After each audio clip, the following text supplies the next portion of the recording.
The elevator doors opened, silence fell instantly. Marcus Blackwood stepped into the gleaming lobby of Blackwood Financial Group, his Italian leather shoes clicking against marble floors. The man commanded respect through fear, and everyone knew it.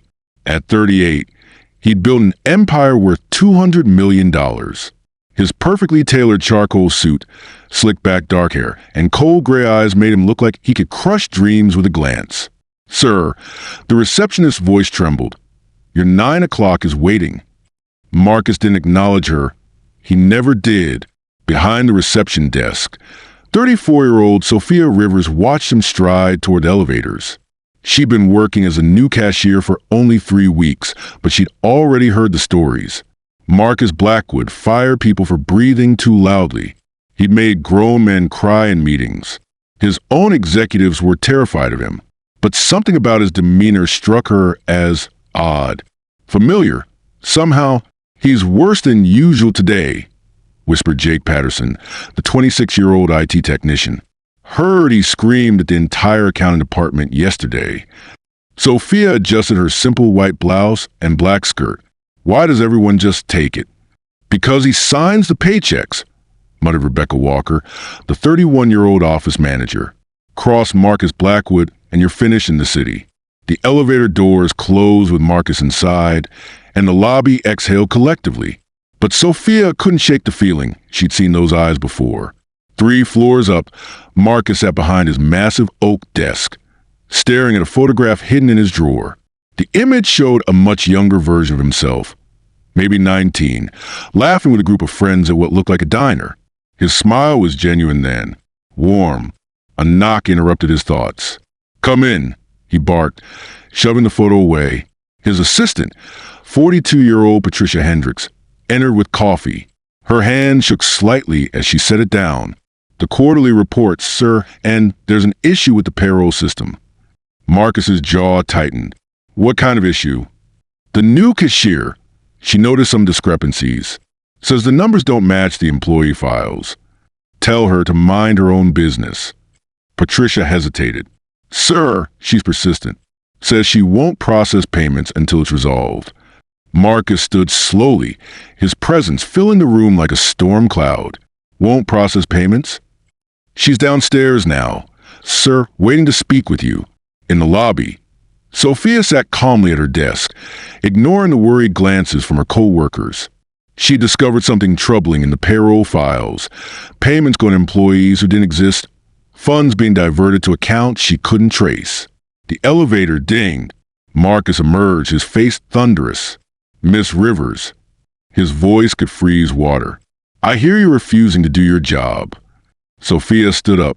At 5'6", she was dwarfed by his imposing frame, but she didn't flinch. "I'm doing exactly what you hired me to do, Mr. Blackwood. Ensure accurate financial processing. I don't pay you to question my company's operations. You pay me to handle money correctly. And right now your books are wrong." Gasps echoed through the lobby. No one spoke to Marcus Blackwood like that. Ever. His gray eyes narrowed. "My office. Now." The elevator ride was suffocating. Marcus radiated fury. But Sophia noticed something else. His hands were trembling slightly. Inside his office, he closed the door and turned to face her. "Do you have any idea who I am?" "Marcus Blackwood, CO. Net worth approximately $200 million. Graduated from Columbia Business School." She paused. "And you grew up on Elmwood Avenue in Buffalo, New York." Marcus froze, the color draining from his face.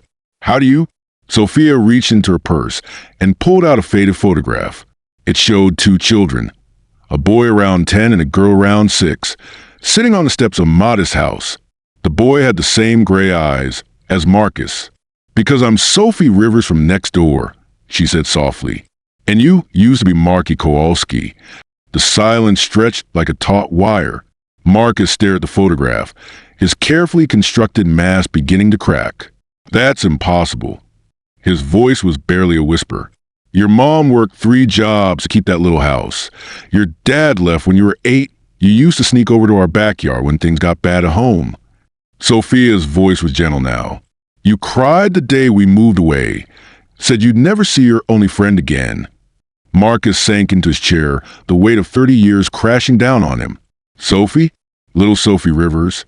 I go by Sophia now, and you became someone I don't recognize. The walls Marcus had built around his heart began to crumble. He remembered that scared little boy who found solace in the river's backyard. Sophie's mom had always made extra sandwiches, knowing he might be hungry. Sophie herself had been his constant companion, the only person who saw past his hand-me-down clothes and broken home. I looked for you, he whispered.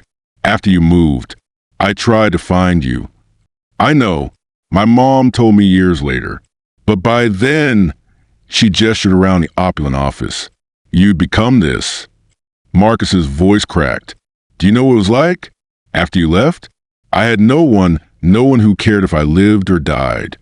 So you decided no one else would care either? The accusation hung in the air. Marcus looked at his hands.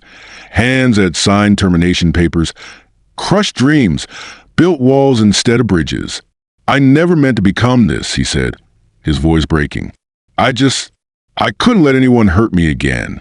If I was powerful enough, strong enough, no one could abandon me. Sophia moved closer. But you abandoned yourself, Marky. You became the very thing that scared you as a child. Someone cruel and uncaring. Through the glass walls of his office, the entire staff watched in stunned silence as their terrifying CEO began to cry. Real tears. 30 years of suppressed pain and loneliness poured out him. I don't know how to be different, he sobbed. I don't remember how to be kind. Sophia knelt beside his chair, the same way she used to comfort him when they were children.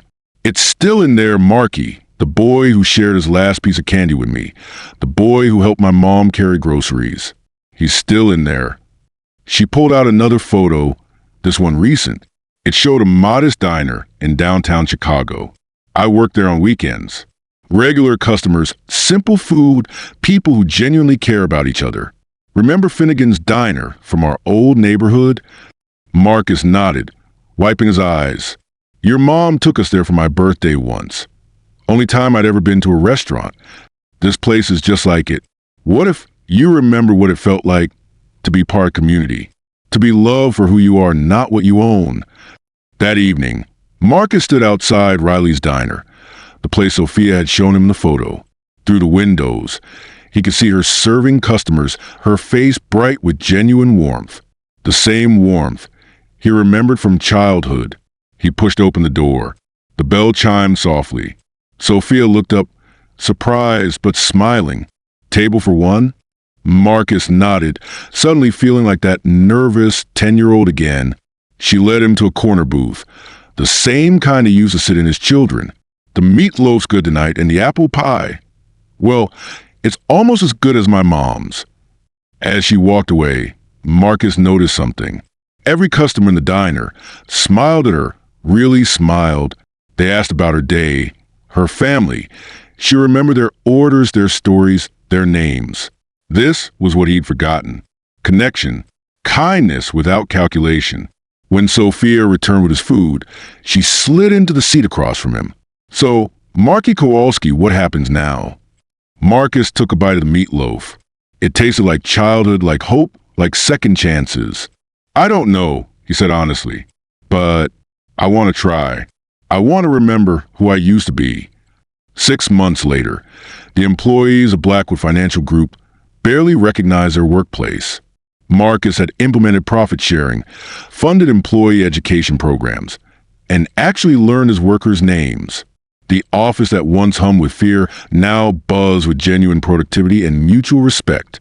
Sophia had been promoted to chief financial officer, but she still worked at Riley's Diner on weekends. Marcus often joined her there, slowly rebuilding his capacity for simple human connection. On a particularly busy Saturday evening, as they cleaned tables together, Sophia watched him laugh with a regular customer about baseball scores. You know what? She said, hanging up her apron. I think I found him. Found who? That scared little boy from Elmwood Avenue, the one who shared his candy and helped carry groceries. She smiled. Welcome back, Marky. Marcus, still powerful, still successful, but no longer alone, smiled back. and for the first time in 30 years, it reached his eyes. Outside, the Chicago skyline glittered with promise, and two childhood friends walked into their second chance at being human. Sometimes the greatest act of courage isn't building walls to protect yourself. Sometimes it's having the strength to tear them down.